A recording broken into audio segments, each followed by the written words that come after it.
El régimen cubano es responsable de todo. ¿Cómo están, amigos? Bienvenidos a Noticias Importantes. Esperamos sus opiniones en los comentarios. Comenzamos. Al controlar el 97% del comercio, el Estado cubano es el responsable de la inflación, no las MIPYMES. Los precios han subido más de un 200% este año, entre 5 y 6 veces más que el dato oficial. No nos engañemos, los cubanos compraron casi un tercio menos el primer trimestre del 2023 que en el mismo periodo de hace un año.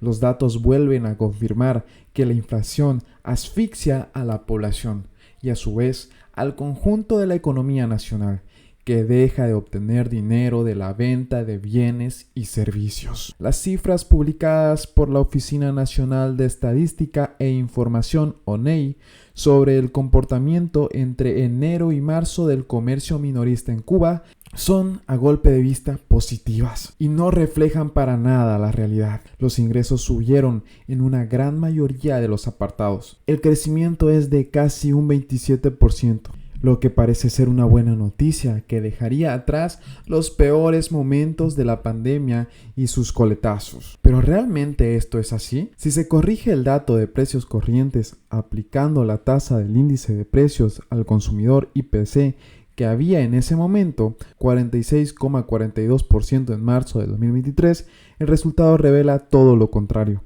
El valor del consumo se contrajo un 32%, lo que ratifica el agudo socavamiento del respaldo material de la moneda nacional y el mayor empobrecimiento de los hogares cubanos. Los datos del sector estatal, que acapara el 97% del comercio en moneda nacional, son los que mejor muestran la catástrofe. En su caso concreto, las ventas, siempre referidas al primer trimestre, supusieron 63 billones de pesos aproximadamente, un 25,3% más que el pasado año, pero un menos 32,9% que el efecto de la inflación. El privado, en cambio, sí creció en términos reales. En 2022 obtuvo 937 millones de pesos aproximadamente, frente a los casi 2 billones de pesos de este año, un crecimiento del 112,7%, que si se aplica a la variación de precios quedaría en un 14%. La mejora del sector privado, sin embargo, no logra rescatar del hundimiento al comercio minorista, sobre todo si se tiene en cuenta que representa apenas el 3% de las ventas minoristas a la población en moneda nacional.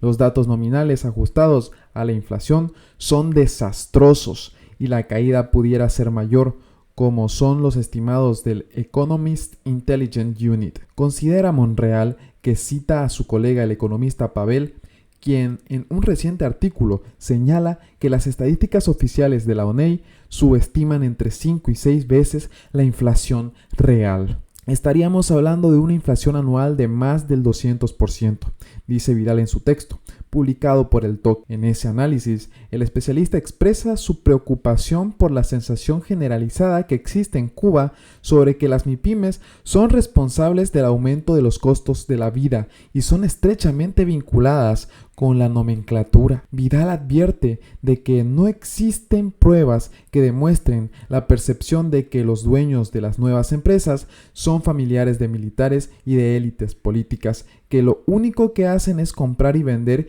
y no producen nada, y que son un brazo político del gobierno. No nos engañemos. Añade que esta sospecha no se fundamenta en datos y que, aunque evidentemente hay que vigilar los casos en que así pueda ser, no conviene generar una percepción basada en prejuicios. Una parte del oficialismo que no quiere reformar estará hoy muy feliz con la visión pesimista que parece generalizarse sobre las MIPYMES. La responsabilidad reside en una mala política fiscal que el gobierno se niega a corregir.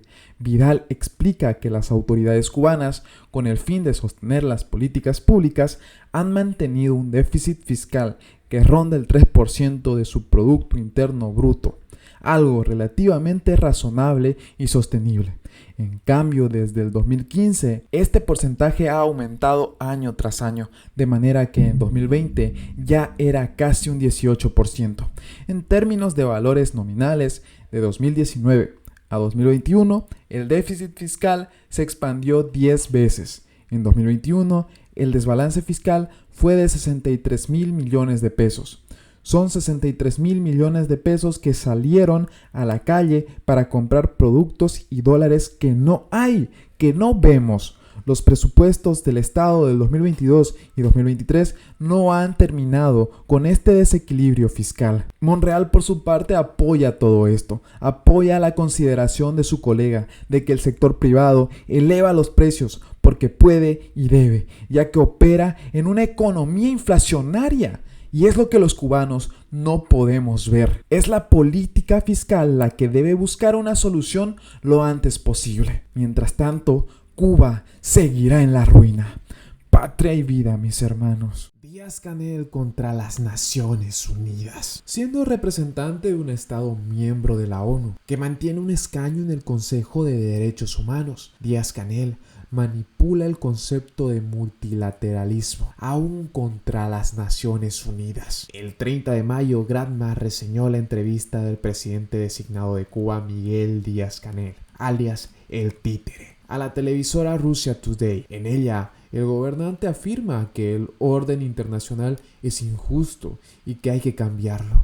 Siendo representante de un Estado miembro de la ONU que mantiene un escaño en el Consejo de Derechos Humanos, Díaz-Canel manipula el concepto de multilateralismo, aún contra la Carta de Naciones Unidas. El neolengua de la dictadura militar cubana alcanza el orden internacional con el vaciamiento del concepto multilateralismo de la ONU, basado en el respeto a los derechos humanos, el Estado de Derecho, la separación de poderes y la legitimidad de los gobiernos dada por elecciones libres y periódicas. A lo que Díaz-Canel hace referencia entonces es a un nuevo orden que incluye la impunidad para invadir países, dejar impune las violaciones de derechos humanos y acrecentar la opacidad y corrupción al interior de los estados y en sus relaciones internacionales. La propuesta de multilateralismo de Díaz-Canel oculta las violaciones de derechos humanos en Cuba, la corrupción interna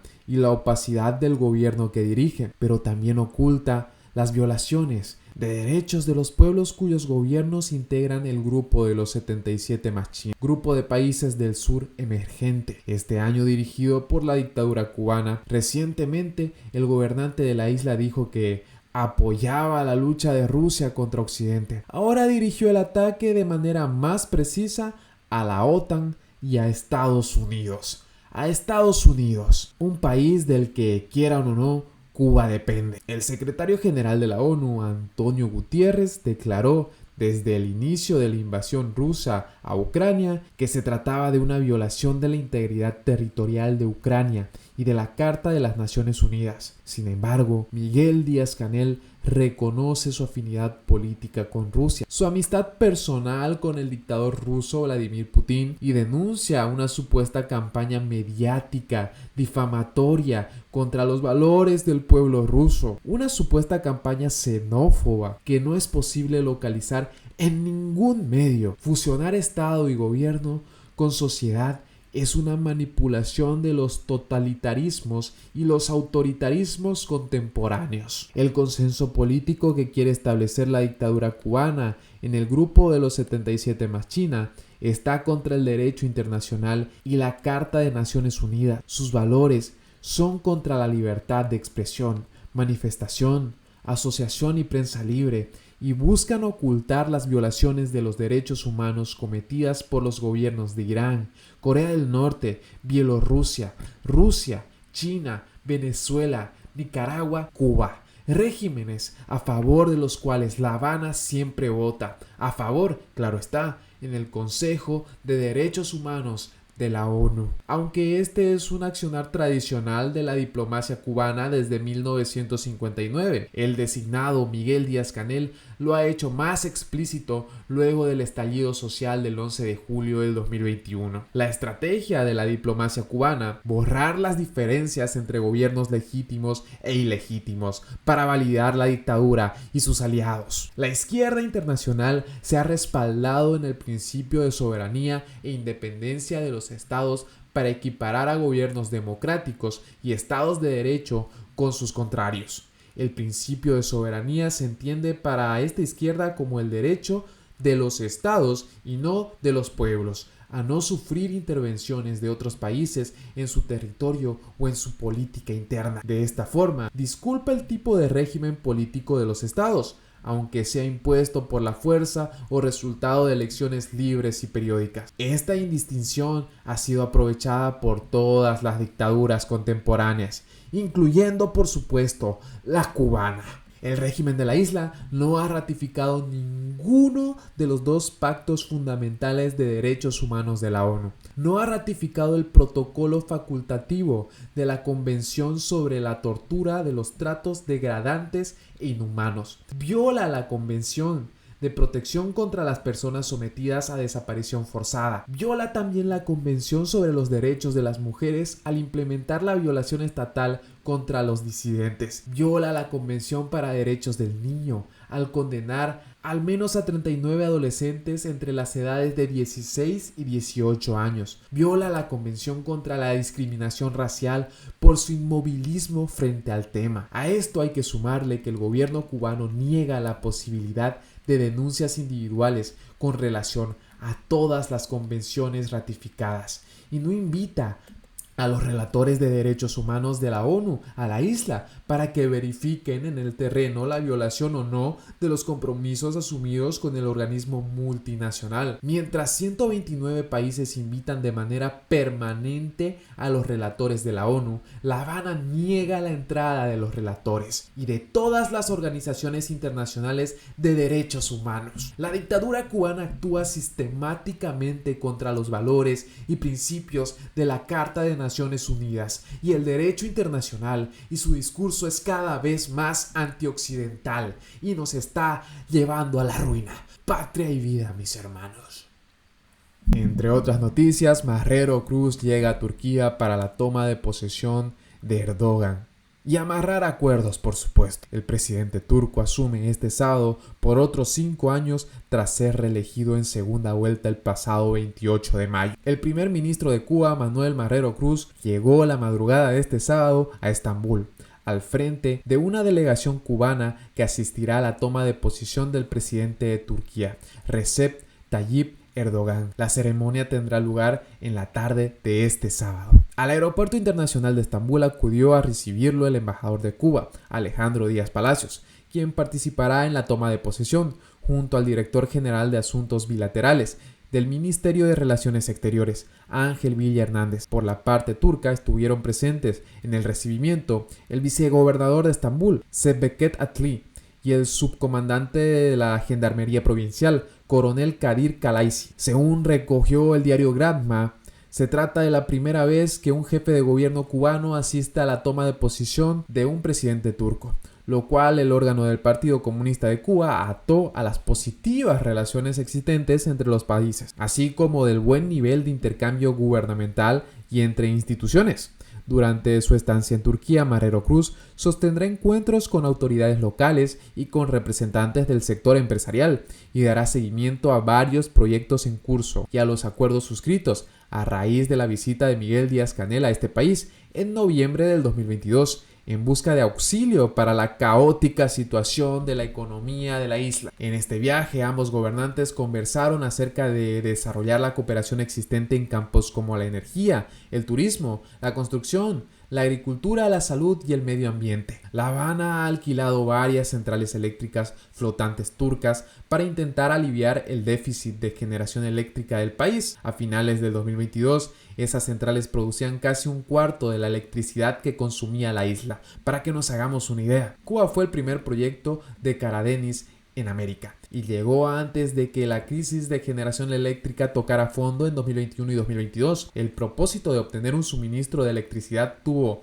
que ver en un inicio con favorecer a las empresas de la Zona Especial de Desarrollo Mariel, donde existen empresas de varios países y una terminal de contenedores. Y bien amigos, así vamos terminando las noticias importantes del día de hoy. Por favor, nos ayudarían mucho compartiendo las noticias, para así poder llegar a muchas más personas con la verdadera realidad en Cuba. Patria y vida, mis hermanos, nos vemos en el siguiente informe.